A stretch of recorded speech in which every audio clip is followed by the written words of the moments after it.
Selamat datang di Praktikum Kimia Dasar materi yang pertama, pengenalan alat dan budaya K3. Melalui praktikum ini, diharapkan teman-teman mampu mengidentifikasi dan menggunakan alat-alat laboratorium dengan baik dan benar. Dan juga diharapkan teman-teman mampu memahami tentang budaya K3 yang harus teman-teman pahami dan patuhi selama berada di laboratorium. Budaya K3 juga tidak hanya berlaku pada saat teman-teman praktikum, tapi juga berlaku pada saat teman-teman melakukan penelitian di laboratorium. Yang harus dilakukan teman-teman pada saat sebelum memasuki laboratorium kimia dasar adalah menyiapkan APD, mengetahui langkah kerja praktikum, dan mengetahui alat dan bahan yang akan teman-teman gunakan pada saat praktikum.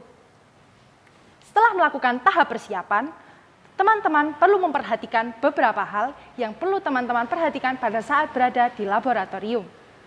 Yang perlu diperhatikan oleh teman-teman adalah tetap menggunakan APD, menggunakan alat sesuai dengan fungsinya, menggunakan bahan sesuai dengan aturan yang berada di laboratorium. Kemudian mahasiswa juga dianjurkan untuk tetap tertib, tidak bercanda, tidak menggunakan alat elektronik selama berada di laboratorium, dan menaati tata tertib selama praktikum berlangsung. Setelah melakukan praktikum, yang perlu diperhatikan oleh teman-teman adalah teman-teman wajib membersihkan alat kerja, membuang limbah pada tempatnya, dan membersihkan meja kerja dan area sekitarnya, mencuci tangan, dan tidak meninggalkan sampah apapun di dalam laboratorium. Syarat utama yang harus digunakan teman-teman pada saat berada di laboratorium adalah sarung tangan lateks, masker, sepatu tertutup, dan jas lab lengan panjang. Berikut adalah beberapa contoh simbol berbahaya yang ada di laboratorium. Yang pertama adalah oksidator atau oxidizing, kemudian mudah meledak atau eksplosif. Selanjutnya ada menyebabkan iritasi atau skin irritation, kemudian berbahaya bagi lingkungan. Kemudian terdapat mudah terbakar atau flammable, dan korosif atau corrosive. Selain itu, juga terdapat menyebabkan kanker atau karsinogen, dan beracun atau toksik. Nah, itu tadi adalah penjelasan mengenai MSDS dan simbol berbahaya yang ada di laboratorium. Nah, sekarang teman-teman apakah masih ingat apa arti dari simbol berbahaya berikut? Setelah itu, silakan teman-teman sebutkan apa saja komponen dari alat pelindung diri.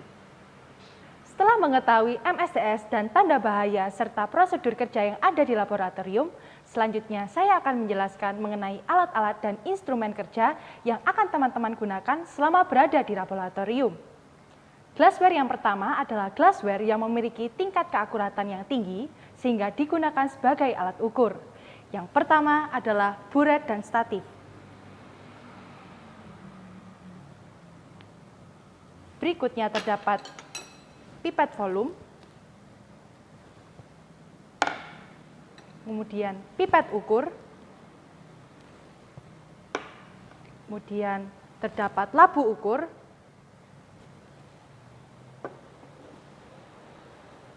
dan yang terakhir adalah gelas ukur. Perlu teman-teman ketahui, untuk mengoperasikan pipet volume dan pipet ukur, diperlukan alat bantu yang bernama bulb atau bola hisap. Setelah mengetahui glassware yang memiliki tingkat keakuratan yang tinggi, terdapat pula glassware yang memiliki tingkat keakuratan yang rendah sehingga tidak digunakan sebagai alat ukur. Yang pertama adalah gelas Becker, Erlenmeyer, gelas arloji, batang pengaduk kaca, pipet tetes, corong kaca, cawan Petri,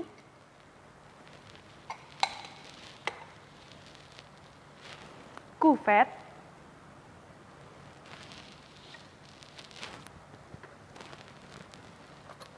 tabung reaksi, dan rak tabung reaksi,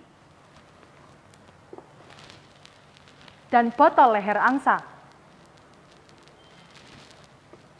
Becker dan Erlenmeyer memiliki skala, namun bukan merupakan alat ukur karena skala yang tertera pada Becker Gas dan Erlenmeyer hanya sebagai prediksi dalam pengukuran dan pengambilan larutan. Setelah mengetahui beberapa glassware, apakah teman-teman masih ingat apa nama dari glassware ini? Nah, itu tadi adalah penjelasan mengenai glassware. Setelah ini, kita akan mempelajari beberapa instrumen yang akan kita gunakan selama praktikum kimia dasar.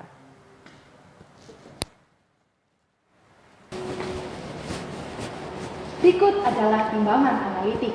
Terdapat beberapa hal yang perlu teman-teman perhatikan dalam penggunaan timbangan analitik. Yang pertama adalah posisi water pass. Water pass menunjukkan posisi stabil dari timbangan analitik.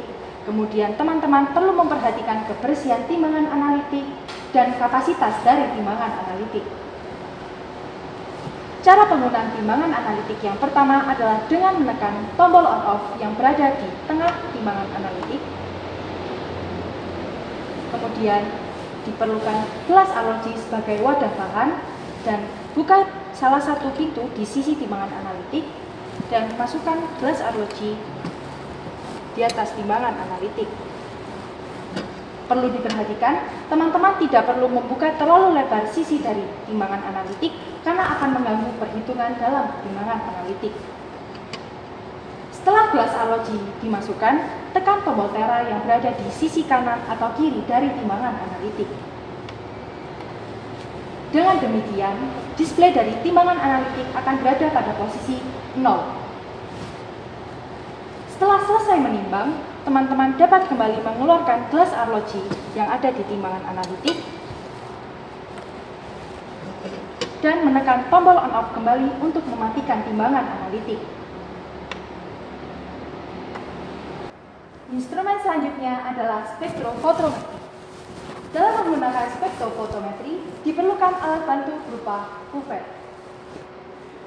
Pada kupet terdapat dua bagian, yaitu bagian sisi buram dan sisi terang. Yang perlu teman-teman ketahui, untuk memegang kupet, teman-teman perlu memegang sisi buram dari kupet.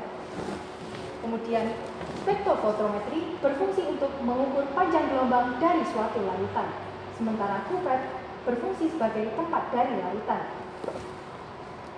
Untuk menggunakan spektrofotometri, teman-teman perlu meletakkan kupet pada sisi dalam dari spektrofotometri dan mengukur panjang gelombangnya dengan mengatur panjang gelombang pada bagian tombol dari spektrofotometri. Alat selanjutnya adalah lemari asam. Berikut adalah lemari asam. Ketika teman-teman akan mereaksikan asam kuat dan basa kuat, maka teman-teman memerlukan lemari asam agar teman-teman tidak terpapar oleh larutan asam dan basa kuat. Untuk menggunakan lemari asam, teman-teman perlu menyalakan terlebih dahulu tombol on-off yang berada di lemari asam. Kemudian teman-teman dapat menaikkan kaca yang terdapat pada lemari asam dengan menekan tombol dengan arah panah ke atas.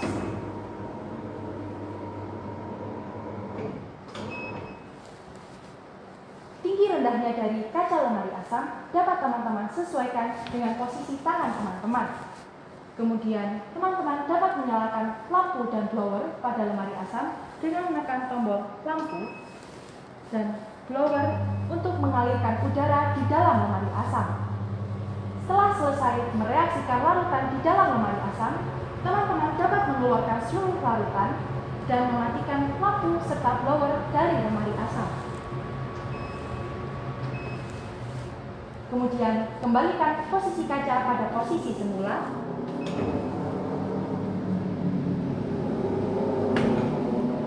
Tekan tombol on-off untuk mematikan lemari asam. Dan lemari asam selesai digunakan. Instrumen selanjutnya adalah pH meter. Berikut adalah pH meter. pH meter berfungsi untuk mengukur tingkat keasaman dari suatu larutan. Terdapat dua bagian utama dari pH meter. Yang pertama adalah probe dan yang kedua adalah display untuk menampilkan angka dari pH meter. Sebelum digunakan, teman-teman perlu mengkalibrasi probe dengan mencelupkan probe pada larutan asam, basa, dan netral. Setelah dikalibrasi, teman-teman dapat mencelupkan probe pada larutan yang ingin teman-teman ukur. Setelah digunakan, teman-teman dapat mencuci probe dengan menggunakan aquades dan mengkalibrasi ulang dengan menggunakan larutan asam, basa, dan netral. Nah, itu tadi adalah penjelasan mengenai instrumen yang akan teman-teman gunakan selama praktikum kimia dasar. Pertanyaan ketiga, apakah alat bantu yang digunakan dalam spektrofotometri? Dan pertanyaan keempat, ada berapa dan apa sajakah larutan yang digunakan untuk mengkalibrasi pH meter? Sekian praktikum kimia dasar pengenalan alat dan budaya K3 pada hari ini. Sampai jumpa di praktikum selanjutnya.